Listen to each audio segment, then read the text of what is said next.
Hello, আসসালামু আলাইকুম everyone. সবাই কেমন আছেন? নিশ্চয়ই অনেক ভালো আছেন। আমি অনেক ভালো আছি। আজকে আমি চলে এসেছি আবারও একটা নতুন রেসিপি নিয়ে। আজকে আমি করতে যাচ্ছি আস্ত মুরগির গ্রিল। তো আস্ত মুরগির গ্রিলটা করার জন্য আমি 1 কেজি ওজনের একটা ব্রয়লার মুরগি, মানে যেটাকে আমরা ফার্মের মুরগি বলি, একটা মুরগি নিয়ে নিয়েছি। মুরগিটার স্কিন অফ করে নিয়েছি। সাধারণত গ্রিলে স্কিন সহ থাকলে হচ্ছে গ্রিলটা অনেক জুসি হয়, কিন্তু আমি মুরগির চামড়া একদমই পছন্দ করি না, এই জন্য হচ্ছে আমি স্কিনটা অফ করে নিয়েছি। আমি দেখাবো আমি কি কি মশলা আগে রেডি করে নেব ম্যারিনেশনের জন্য, সেটা দেখাচ্ছি। এখানে আমি নিয়ে নিয়েছি 1.5 টেবিল চামচ পরিমাণ আদা বাটা এবং 1.5 টেবিল চামচ পরিমাণ রসুন বাটা। নিয়ে নিয়েছি 1/2 কাপ পরিমাণ পেঁয়াজ কুচি। আর আমি এখানে যেটা নিয়ে নিয়েছি, একটা পিরিচি আমি নিয়ে নিয়েছি। এখানে একটা বড় সাইজের দারচিনিকে টুকরা টুকরা করে কেটে নিয়েছি। দুইটা তেজপাতাকে আমি ছিঁড়ে নিয়েছি হাত দিয়ে। 4টা এলাচি, 3 থেকে 4টি লবঙ্গ এবং কয়েকটি গোলমরিচের গুঁড়ো নিয়ে নিয়েছি। আস্ত গোলমরিচ নিয়ে নিয়েছি। সো আমি এখন এগুলোকে গরম মশলা বলে সবগুলোকে একসাথে। সো আমি এগুলোকে একসাথে একটা ব্লেন্ডারে দিয়ে ব্লেন্ড করে নেব। মোটামুটি ব্লেন্ড হলেই হবে, একদম খুব মিহি হতে হবে না। আপনারা চাইলে পাটায়ও পিষে নিতে পারেন। সো আমি এগুলোকে রেডি করে নিয়ে ফেরত আসছি। তারপরে আমরা ম্যারিনেশনে যাব। আর আমি দেখাবো ম্যারিনেশনে আমি আর কি কি গুঁড়া মশলা এবং আর কি কি উপকরণ ব্যবহার করব।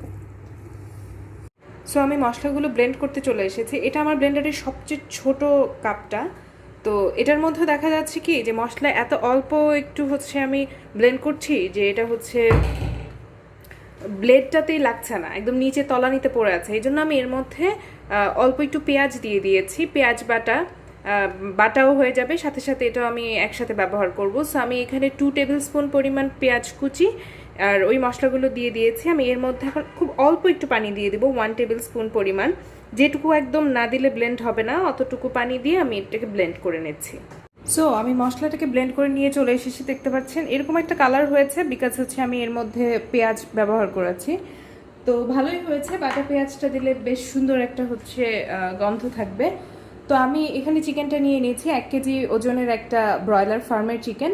তো দেখতে পাচ্ছেন এখানে হচ্ছে আমি চিকেনটাকে খুব ভালো করে চারিদিকে যে যে জায়গায় মাংসল অংশ বেশি সেই সব জায়গাগুলোতে একটা শার্প নাইফ দিয়ে কেটে কেটে নিয়েছি। এভাবে করে নেওয়ার কারণ হচ্ছে তাহলে মশলাগুলো খুব ভালোভাবে ঢুকবে। আমি এর মধ্যে এখন এটা আমি পুরোটা মুরগিতেই করে নিয়েছি, যেহেতু হচ্ছে বুকের সাইডটাতে মাংসের পরিমাণটা বেশি, এই জন্য আমি এভাবে উল্টে নিয়েছি। তো আমি এর মধ্যে প্রথমে হচ্ছে দই দিয়ে দিব। 1 কেজি ওজনের মুরগির মধ্যে আমি 2 টেবিল স্পুনের চেয়ে একটু বেশি দই দিব। আর দইটা আমি ব্যবহার করছি বাজার থেকে কেনা দই, কারণ বাসায় এখন দইটা আছে। আপনারা চাইলে বাসায় ইনস্ট্যান্ট দই বানিয়ে নিতে পারেন। কিভাবে বাসায় ইনস্ট্যান্ট দই বানিয়ে নেবেন, আগে থেকে দইয়ের বীজ ব্যবহার না করে যারা দই বানিয়েছেন তারা অনেকেই জানেন যে দই বানাতে সাধারণত হচ্ছে দইয়ের বীজ লাগে, মানে আগের বানানো দই লাগে। সেটা ছাড়াই কিভাবে আপনারা বানাতে পারবেন সেটা আমি হচ্ছে রেসিপি আমার চ্যানেলে আছে, আমি দিয়ে দিব লিঙ্কটা ডেসক্রিপশন বক্সে। তো আমার দইটা দেওয়া হয়ে গেছে, আমি এখন এর মধ্যে বাকি মশলাগুলো একে একে দিয়ে দেবো। প্রথমেই বাটা মশলাগুলো দিয়ে দিচ্ছি। এখানে আমি আদা এবং রসুন বাটা নিয়ে নিয়েছিলাম, পরিমাণটা আমি আগে বলে দিয়েছি, আবারও বলে দিচ্ছি। আদা বাটা এবং রসুন বাটা 2 টেবিল স্পুন পরিমাণ আছে এখানে, তার চেয়ে একটু কম হতে পারে। আমি পেঁয়াজ কুচিটা দিচ্ছি না, শুধু বাটা মশলাটা দিলাম। এর মধ্যে আমি এখন এই গরম মশলার পেস্টটা পুরোটাই দিয়ে দিচ্ছি।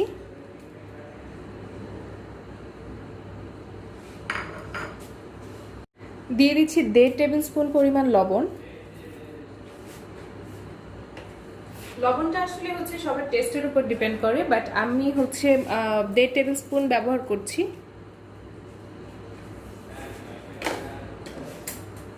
লবণ দেওয়ার পর আমি এর মধ্যে দিয়ে দিব হচ্ছে 1 টেবিল স্পুন পরিমাণ চিনি। এটাও অপশনাল, বাট চিনিটা দিলে খেতে খুবই ভালো লাগে। এখন আমি একে একে গুঁড়া মশলাগুলো এর মধ্যে দিয়ে দিচ্ছি। 2 টিস্পুন পরিমাণ হলুদ গুঁড়া,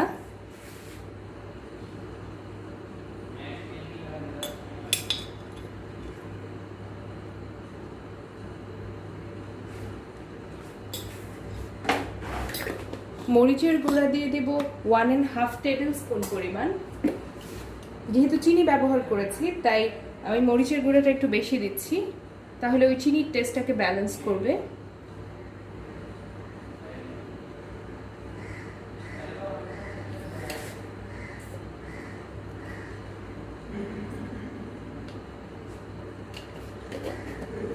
এরপর দিয়ে দিব ধনিয়া গুঁড়া 2 টেবিল স্পুন পরিমাণ ধনিয়া গুঁড়া দিয়ে দিচ্ছি।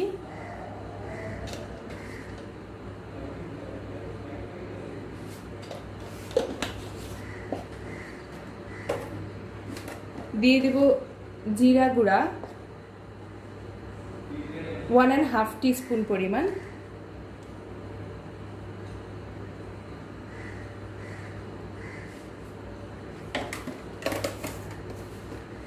এরপর এর মধ্যে আমি দিয়ে দিচ্ছি 1/2 টিস্পুন পরিমাণ পাঁচফোড়ন,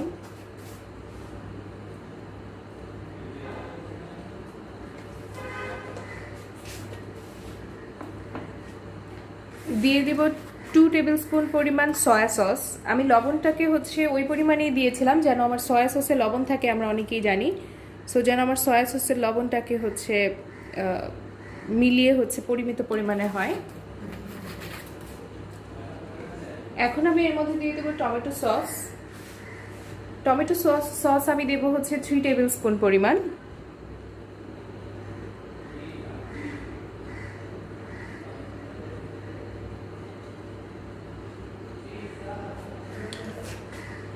আপনারা যে কোনো ব্র্যান্ডের টমেটো সস সয়া সস ব্যবহার করতে পারেন, আর আমি এখানে লাইট সয়া সসটা ব্যবহার করেছি বলে দিচ্ছি। এরপরে আমি যেটা ব্যবহার করব সেটা হচ্ছে এর মধ্যে আমি অল্প একটু রেড কালারের ফুড কালার দেব, লাল রঙের ফুড কালার দেব। এটা একদমই অপশনাল, আমি দিচ্ছি কারণ তাহলে হচ্ছে তান্দুরি হোক বা গ্রিল হোক খুবই ভালো লাগে দেখতে। আপনারা চাইলে এটা অ্যাভয়েড করতে পারেন। আমি জাস্ট 2 ফোঁটা কালার নিয়ে সেটার মধ্যে পানি মিশিয়ে নিয়েছি, খুব বেশি কালার দেওয়া যাবে না। আমি এখন যেটা করব সেটা হচ্ছে খুব ভালোভাবে মশলাগুলোকে চিকেনের সাথে হাত দিয়ে মাখিয়ে নেব এবং যতটুকু সম্ভব ভালোভাবে মশলা হচ্ছে চিকেনের ভেতরে দিয়ে দিব। যেহেতু চিকেনটা হচ্ছে কাটা এবং গলাটা এবং চিকেনের ভেতরে যে গিলা কলিজা যা যা থাকে এগুলো সব বের করে ফেলা, একদম ফাঁকা। সো আমি খুব ভালোভাবে হাত দিয়ে মশলাগুলো এর ভিতরে ঢুকিয়ে দিচ্ছি। দেখতে পাচ্ছেন আমি খুব সুন্দর করে মাংসটাকে ম্যারিনেট করে নিয়েছি। এখন আমি যেটা করব সেটা হচ্ছে আমি যে ছুরি দিয়ে কেটে কেটে নিয়েছিলাম সে অংশগুলো মোটামুটি অনেকটাই ফাঁকা ফাঁকা হয়ে আছে। সেই অংশগুলোর মধ্যে এভাবে মশলাগুলোকে যতটুকু সম্ভব ঢুকিয়ে ঢুকিয়ে দেব।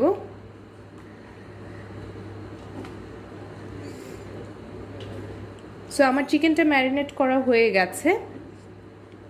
আমি এখন একটা এয়ারটাইট ঢাকনা দিয়ে ঢেকে আমার চিকেনটাকে এভাবে রেখে দেব।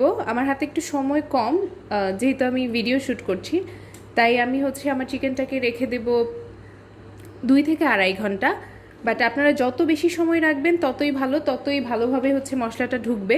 সো আপনারা চাইলে আরও বেশি সময় রাখতে পারেন, চাইলে সারা রাতও করে রাখতে পারেন। যদি রাতে সারা রাত রেখে দিতে চান তাহলে অবশ্যই নর্মাল ফ্রিজে রাখবেন, না হলে যদিও মশলা মাখানো কিছু হবে না তারপরেও নর্মাল ফ্রিজে রাখাটাই ভালো। তো আমি এখন একটা এয়ারটাইট ঢাকনা দিয়ে ঢেকে এভাবেই রেখে দেবো 2 থেকে 2.5 ঘন্টা। 2.5 ঘন্টা পরে আমি ফিরে আসছি। প্রায় 1 ঘন্টা হয়ে গেছে আমার চিকেনটা ম্যারিনেট করে রেখেছি। দেখতে পাচ্ছেন এরকম একটা বড় ঢাকনা দিয়ে আমি ঢেকে দিয়েছিলাম। আমি এখন এর মধ্যে তেল দিয়ে দিব। এখন আপনাদের প্রশ্ন আসতে পারে যে কেন আমি হচ্ছে শুরুতেই তেলটা দিলাম না। সেটা বলছি, আমি এর মধ্যে এখন সয়াবিন তেল দিয়ে দিচ্ছি 1 কাপ পরিমাণ। আমি শুরুতে তেলটা এই জন্য দিইনি, আপনারা চাইলে দিতে পারেন, বাট আমি দেইনি এই কারণে আমি যখন বিরিয়ানি রান্না করি বা অন্য কোনো রান্নার জন্য ম্যারিনেট করে রাখি তখন তেলটা দিয়ে দেই, বাট এটাতে দেই না। এটার একটা বড় কারণ হচ্ছে আমরা সবাই জানি যে তেলটা হচ্ছে একটু পিচ্ছিল টাইপের হয়। সো তেল হচ্ছে আমাদের গায়ে বা আমাদের হাতে যেমন হচ্ছে একটা পিচ্ছিল একটা ভাব তৈরি করে, চিকেনেরও তাই করে। তাতে করে যেটা হয় সেটা হচ্ছে দেখতে পাচ্ছেন অলরেডি কিছুটা মশলা হচ্ছে চিকেনের গা থেকে সরে সরে গেছে। সো আমি যদি মাখিয়েও দিতাম তখনও হচ্ছে এটাই হতো, যেন হচ্ছে বেশ অনেকটা সময় মশলাগুলো চিকেনের গায়েই লেগে থাকে, নিচের দিকে আস্তে আস্তে হচ্ছে পিছলে পড়ে না যেতে থাকে। এই জন্য হচ্ছে আমি প্রথমে তেলটা ব্যবহার করিনি। আপনারা চাইলে তেলটা হচ্ছে একদম যখন কুক করবেন তখনও দিতে পারেন, বাট আমি মাঝে মাঝে সময় দিতে পছন্দ করি। এখন আমি আবার ভালো করে হাত দিয়ে মিশিয়ে চিকেনটাকে ম্যারিনেট করে ঢেকে রেখে দেবো।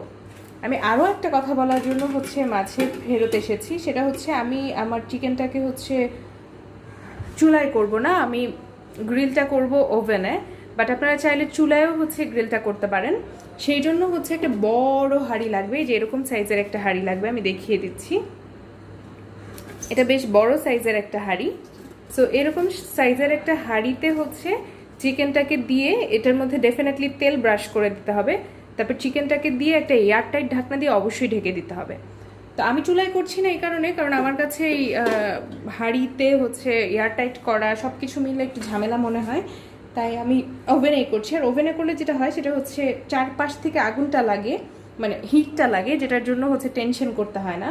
সো আমি ওভেনে দেওয়ার সময় দেখিয়ে দেবো যে কত সময় আমি দিচ্ছি, আর চুলারটাও তখনই বলে দেবো।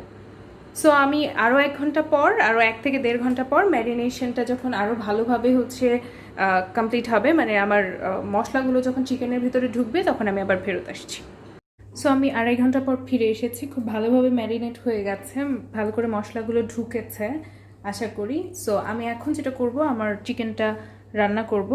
আর আমি আগেই বলেছি যে আমি ওভেনে রান্না করছি, তাই হচ্ছে আমি আমার ওভেনকে 100 ডিগ্রি সেলসিয়াস টেম্পারেচারে 10 মিনিটের জন্য প্রি হিটে রেখেছি। আমি ইলেকট্রিক ওভেনে করছি, আপনারা চাইলে মাইক্রো ওভেও করতে পারেন। আমি হচ্ছে এই যে ওটা যে ট্রেটা থাকে সেটা নিয়ে এসেছি। আপনারা চাইলে হচ্ছে আমার ইলেকট্রিক ওভেনের ভেতরে হচ্ছে একটা ওই যে গ্রিল করার একটা স্ট্রিং টাইপের আছে, আমি দেখিয়ে দিচ্ছি আপনাদেরকে। কিন্তু আমি ওটাতে করছি না কেন, কারণ ওটাতে করলে হচ্ছে আমার নিচের ট্রেটা অনেক ময়লা হয়, কারণ ওই যে ঝোলগুলো পড়ে বা হচ্ছে তেলটা হচ্ছে চুয়ে চুয়ে পড়ে। সো এই জন্য হচ্ছে আমি ট্রেটাই ইউজ করছি। তাহলে যেটা হবে সেটা হচ্ছে মশলাগুলো ট্রেটার মধ্যেই থাকবে, এবং আমি উপর থেকে চাইলে আবার বেশ কয়েকবার করে মশলা দিয়ে দিতে পারবো। আপনারা চাইলে ওটাতেও করতে পারেন, কোনো সমস্যা নেই। তো আমি এখন এইটাকে হচ্ছে চিকেনটাকে এটার মধ্যে দিয়ে দিব, এবং অবশ্যই চিকেনটার ভেতরটাতে হচ্ছে কিছু মশলা ঢুকিয়ে ঢুকিয়ে তারপরে দেব, এবং খুব বেশি ঝোল এটার মধ্যে দেব না, তাহলে ঝোলটা পোড়া পোড়া হচ্ছে, বেশি একটা পোড়া পোড়া গন্ধ হবে। জাস্ট চিকেনটা উঠিয়ে এর মধ্যে দিয়ে দেবো, এবং উপর থেকে হালকা একটু ঝোল দেবো, আমি দেখিয়ে দিচ্ছি। তো আমি চিকেনটাকে প্রথমে এটার মধ্যে উঠিয়ে নিচ্ছি। যেহেতু চিকেনের ব্রেস্ট পিসের ভিতরের দিকটাতে হচ্ছে বেশি মাংসল থাকে, তাই আমি সেটাকেই প্রথমে নিচের দিকে দিচ্ছি ভালোভাবে কুক হওয়ার জন্য। পরে আমি আবার উল্টে দেব। দেখতে পাচ্ছেন আমার চিকেনটা বেশ বড়, যেহেতু এটা হচ্ছে ব্রয়লার চিকেন, ফার্মের চিকেন। তো আমি দেখলেন তো জাস্ট তেমন কোনো ঝোল দেইনি, জাস্ট একটু করে হচ্ছে উঠিয়ে দিয়েছি। এখন আমার এই যে ঝোলটা অবশিষ্ট আছে, এ থেকে উপর থেকে হালকা করে তেল এবং অল্প একটু একটু মশলা এই যে একটু ফাঁকে ফাঁকে দিয়ে দিব চিকেনটার। আমি কিন্তু চিকেনটার ভিতরেও হচ্ছে বেশ খানিকটা মশলা ঢুকিয়ে দিয়েছি, সো এই জন্য আর উপর থেকে বাইরে থেকে বেশি মশলা দিচ্ছি না।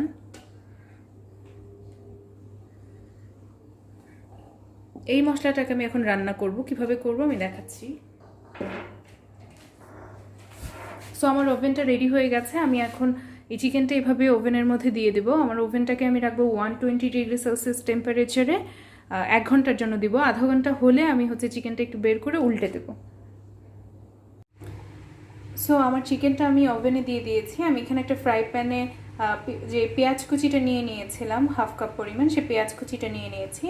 আমি এখন এই পেঁয়াজ কুচিটার মধ্যে আমার যতটুকু মশলা অবশিষ্ট ছিল এই যে বোলটাতে, পুরো মশলাটাই দিয়ে দিব। ও আরেকটা জিনিস আমি বলতে চাচ্ছিলাম, আমি আমার প্রায় ব্লগেই বলি যে বেশিরভাগ সময় মশলা বেশি লম্বা সময়ের জন্য ম্যারিনেট করে রাখতে হলে চেষ্টা করবেন স্টিলের কোনো প্লেট, বাটি বা গামলাতে রাখতে, এতে করে স্টেইন আসে না। মেলামাইন বা কাঁচ ব্যবহার করলে, দীর্ঘদিন ব্যবহার করলে একটা স্টেইন চলে আসে। তো আমি চুলাটা জ্বালিয়ে একদম লো ফ্লেমে দিয়ে দেবো, এবং এই মশলাটাই পেঁয়াজটার মধ্যে দিয়ে আস্তে আস্তে 4 থেকে 5 মিনিট রান্না করব। এর মধ্যে আর এক্সট্রা অন্য কিছুই দেবো না, জাস্ট এই মশলাটাই আমি রান্না করব। এই যে আমি এভাবে হচ্ছে ওই যে ঝোলটুকু রয়ে গিয়েছিল মশলাটা, সেটাকে রান্না করছি। আর এটা রান্না করতে করতে বলে দেই, আমি 5 থেকে 6 মিনিট রান্না করবো একদম লো ফ্লেমে। আমি আজকে গ্রিলটার সাথে খাওয়ার জন্য নান বানাবো না, নর্মালি নান বা পরোটা করা হয়। আজকে আমি একটা রুমালি রুটি করব, যেটা হচ্ছে একদমই সিম্পল, বেলতে হবে না, পিড়ি বেলনা লাগবে না, একদম ইনস্ট্যান্টলি করা যাবে 2 মিনিটে। সো হচ্ছে ওইটার রেসিপিটা দেখতে হলে অবশ্যই আমার চ্যানেলটা সাবস্ক্রাইব করবেন, বিকজ খুব জলদি আমি হচ্ছে ওই রেসিপিটাও আপলোড করে দেবো। এটা অলমোস্ট হয়ে গেছে, দেখতে পাচ্ছেন মোটামুটি ভালোই রান্না হয়ে গেছে। আমি আরও 2-3 মিনিটের মতো এটা চুলায় রাখবো একদম লো ফ্লেমে। এই গ্রেভিটা হচ্ছে খুব ভালো করে ভাজা হয়ে গেলে, রান্না হয়ে গেলে এটা আমি উঠিয়ে রেখে দেবো। আমার গ্রিলটা যখন হয়ে যাবে তখন আমি গ্রিলটার উপরে দিয়ে দেবো, বা আপনারা চাইলে আলাদা হচ্ছে রুটির সাথে সার্ভ করতে পারেন। আধা ঘন্টা পর আমি চিকেনটাকে বের করে উল্টে দিয়েছি। দেখতে পাচ্ছেন আমার চিকেনটা অনেকটাই সিদ্ধ হয়ে গেছে, বাট খুব একটা পোড়া পোড়া গ্রিল টাইপের হয়নি। কারণ হচ্ছে আমি টেম্পারেচারটা মাত্র 120 ডিগ্রি সেলসিয়াসে দিয়েছি, বিকজ আমি চাচ্ছিলাম যে আমার চিকেনটা প্রথমেই পুড়ে না গিয়ে আগে ভালো করে সিদ্ধ হোক। এটা একটা টিপস আপনাদের জন্য, কারণ ওই পোড়া পোড়া হচ্ছে যে স্কিনি পোড়া পোড়া ব্যাপারটা, সেটা আপনারা 2-3 মিনিটে করতে পারবেন হাই হিটে দিলে, বা চুলায়ও নিয়ে হচ্ছে আরেকবার ভেজে নিতে পারবেন। বাট সিদ্ধ হওয়াটা এবং ভিতরে মশলা ঢোকাটা সবচেয়ে বেশি ইম্পর্টেন্ট। সো আমি এখন এটাকে উল্টে দিয়েছি, আমি আবারও আধা ঘন্টার জন্য ওভেনে দিয়ে দিচ্ছি। এবার আমি হিটটা 120 থেকে 150-তে দিয়ে দেবো। আমি আরও আধা ঘন্টা পর বের করে নিয়ে এসেছি। আমার গ্রিলটা দেখতে পাচ্ছেন খুব ভালোভাবে সিদ্ধ হয়ে গেছে, বোঝাই যাচ্ছে দেখে। এখন আমি গ্রিলটাকে আবারও উল্টে দেবো এবং ব্রেস্টের অংশটা নিচের দিকে দিয়ে আবারও আমি হচ্ছে 10 মিনিটের জন্য হচ্ছে এটাকে কুক করব। এবং এবার আমি 250 ডিগ্রি সেলসিয়াস টেম্পারেচারে দেবো। এতে করে যেটা হবে সেটা হচ্ছে খুব সুন্দরভাবে আমার চিকেনটা একটা গ্রিলের মতো পোড়া পোড়া একটা ব্যাপার আসবে। 250 ডিগ্রি সেলসিয়াস টেম্পারেচারে আমি 10 মিনিটের জন্য দেবো।